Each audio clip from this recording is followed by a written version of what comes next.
What is up, everybody? It's Sysadmin Sean here with another sysadmin struggle area of discussion video. It's not really a struggle for sysadmins, I don't think, but it is something I really want to talk about, and it is a pain point for a lot of folks. So let's get right into it. Essentially, for a lot of people, you might not run into this much because you are maybe a sysadmin in a big company and there isn't a lot of available pushback for end users and things of that nature, which is good and it is bad.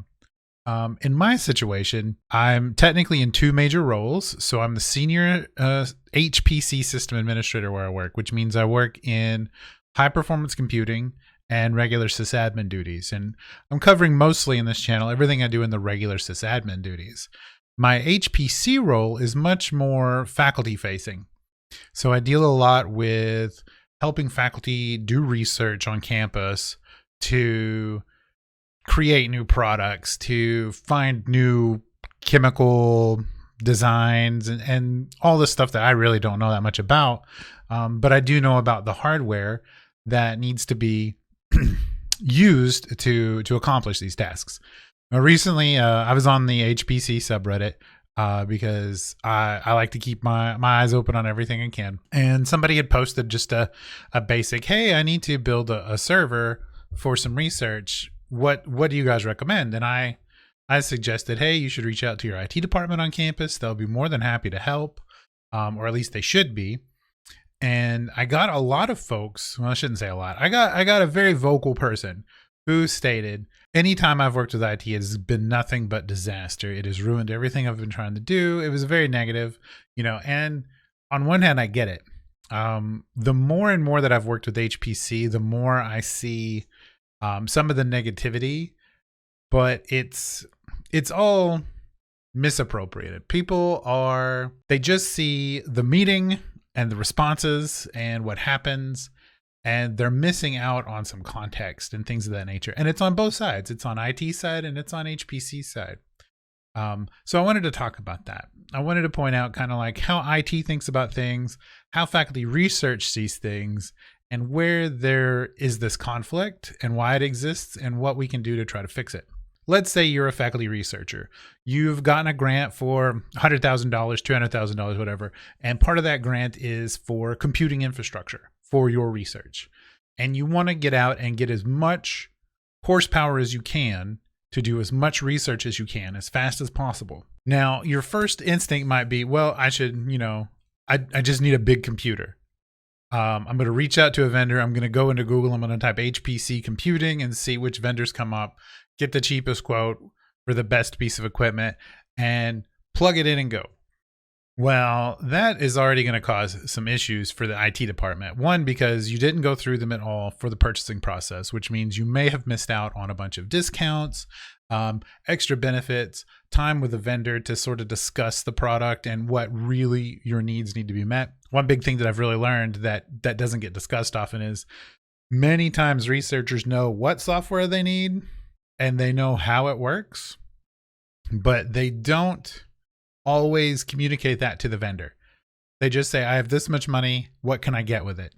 Instead of going, I'm working on this type of research using this software, I need these kind of solutions, so I know that my requirements fit in this kind of mold. You give that information to vendors and they can translate that into a much better piece of equipment for you for HPC. The non-IT side, the IT side here, we don't see that. From a regular sysadmin standpoint, we do just buy giant big iron that fits a mold. Oh, virtualization. Well, you need this kind of equipment. Oh, a storage device. You need this kind of equipment. HPC is a lot more customizable and a lot more specialized, especially if you're working in, single-threaded processes, multi-threaded processes, parallel processing. Maybe you need special network InfiniBand type stuff to get low latency communication between your storage devices. Maybe you need a specially typed storage device that runs certain kind of file systems much more effectively, but you need to know all that up front. So that's a first hurdle, is that faculty don't always know what to ask for. And if they don't reach out to IT doesn't know what they need to ask for. So if they reach out to IT and just say, I need a server, then our brain goes, how many processors do you need? How much RAM? What kind of storage? We're not in the business of What software do you need? What kind of research are you doing? We don't understand that part. We don't have specialists to do that.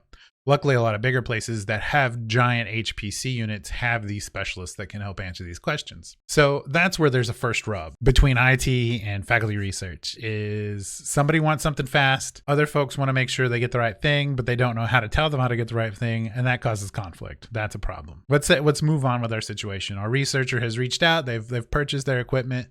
It's now on campus. IT was not told about it. IT's responsibility to campus is to offer a secure network, something that's protected for all users as best as possible. And when devices appear on the network they don't know about, that can trigger a lot of different things. It can be something as simple as, hey, go call so-and-so. We see a new device in this network in this building. No big deal. We just need to know what it is. There's chick with tail. Other times it can lead to the port just being turned off because a computer got plugged into a network port on campus. It was not an expected MAC address or device.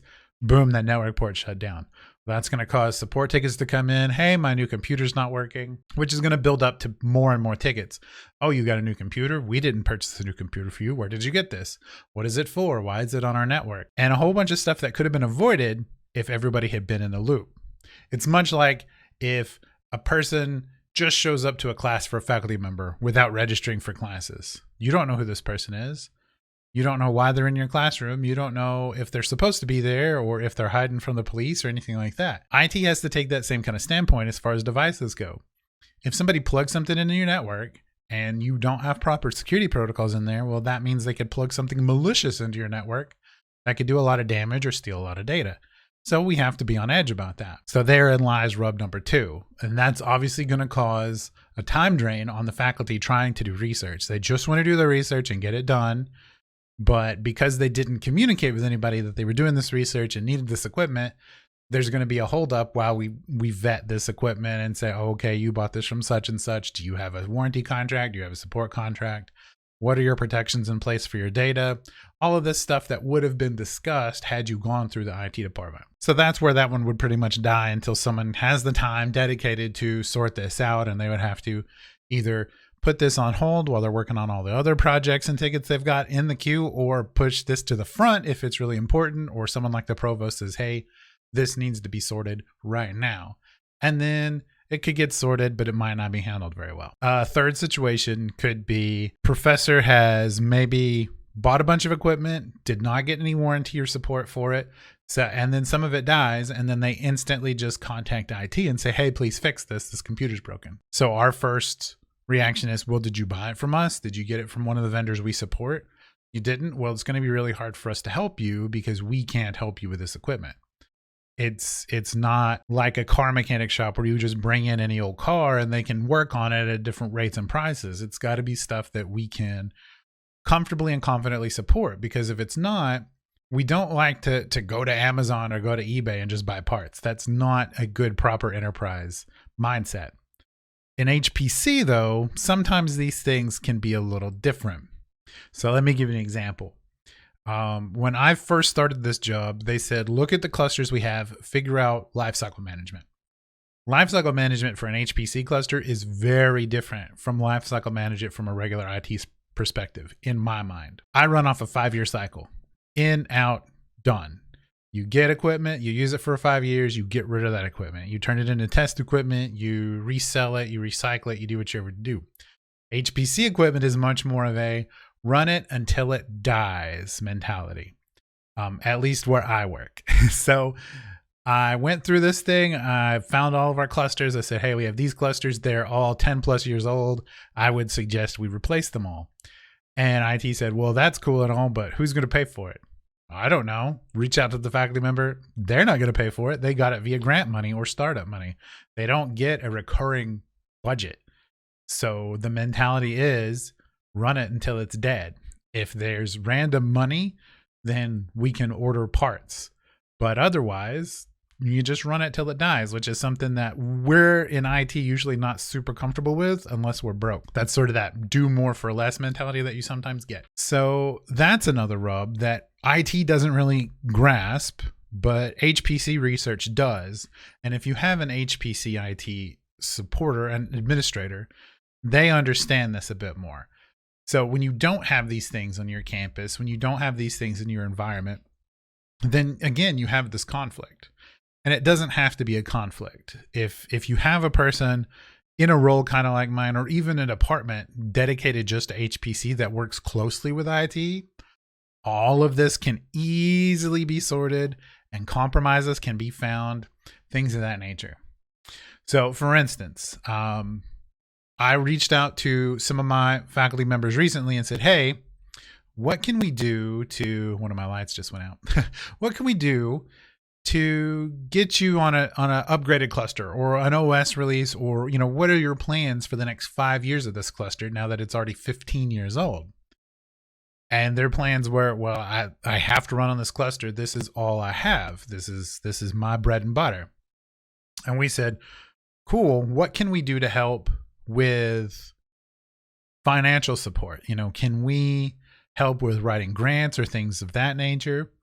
And they laid out essentially that they had actually been turned down for grant money because Central IT had not been fiscally able to sort of back up from the university standpoint. Now, you can look at that as though it's a total university situation where the university was not able to fiscally put in 50% while the grant covered the other 50, or show some sort of self-investment.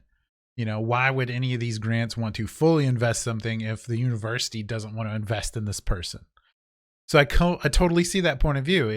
If we as a university said, okay, we will invest 25% of all research projects in the form of IT infrastructure, networking, connection support, data backup support, things of that nature, then they can then go out to these grants and say, we have this much funding. We just need this much more to cover X, Y, and Z cost.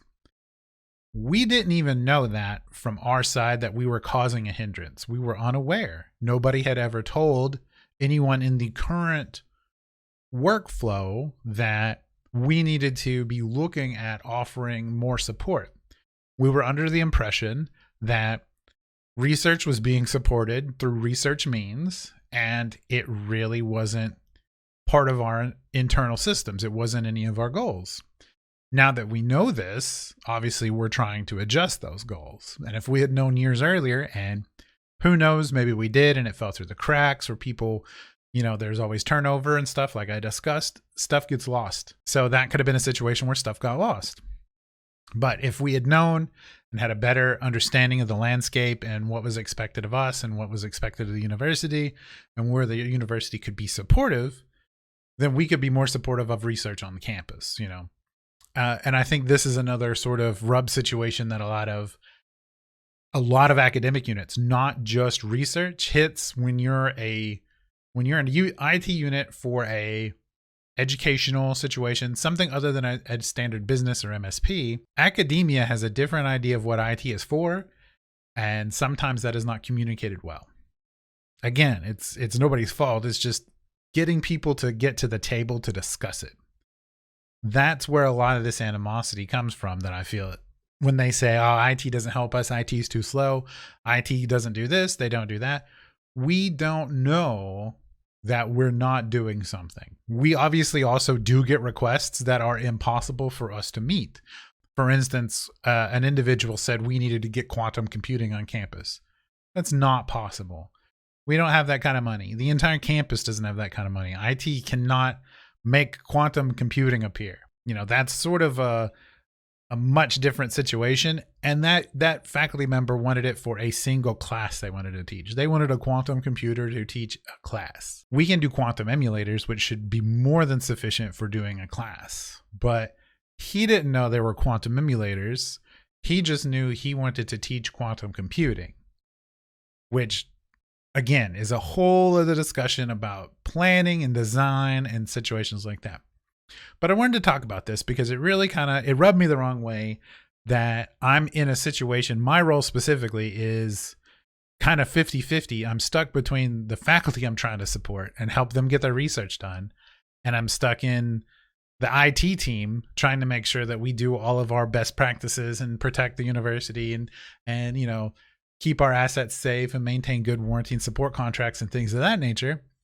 But luckily I get to be this conduit that is able to take both groups and say, hey, did you know this? They're saying such and such and such and such. Can we meet up to discuss this? Can we get these two parties together? And so much more has happened in the last year or even 6 months where I've started, hey, we want to do these things for the faculty. What do we need to do from the IT side to make sure that we do it correctly for them? And then the same thing. Hey, IT is doing these things. We are making these sort of different changes to make HPC better and more accessible to the faculty, and to adding access to research easier, and to collaborate with guests easier, because that's a huge thing with research. A lot of times is collaboration with other schools, other users, and things like that. Whereas academic IT, we have guests on campus from time to time, but very rarely do we have good, clear, delineated services for, well, we're going to have a bunch of these users from a different college log into this environment. Well, that means we got to build a bunch of guest accounts and stuff. Well, luckily with HPC, I don't have to do that. There's a ton of really cool stuff there. But I wanted to talk about that. It was really kind of bothering me, and I wanted to just sort of get it out. And I feel like I've got it out, and it might be a big jumble when I go to edit it, but I'm going to chop it as best I can to sound coherent. And I just wanted to talk about that. So if you are interested more in the HPC side of sysadmin, let me know and I'll put in some more videos there. But again, still trying to keep this channel more towards a beginner sysadmin, somebody who is considering the career path and wants to know more information about different products, different vendors, different processes, different best practices, things of that nature. So yeah, that is it. And thank you all for watching. Don't forget to like and subscribe if you enjoyed it. If you want to support the channel, obviously that's one of the best ways to do it. And there is a Patreon if you want to support that way, but obviously you do not have to at all. Thank you. And we'll see you in the next one.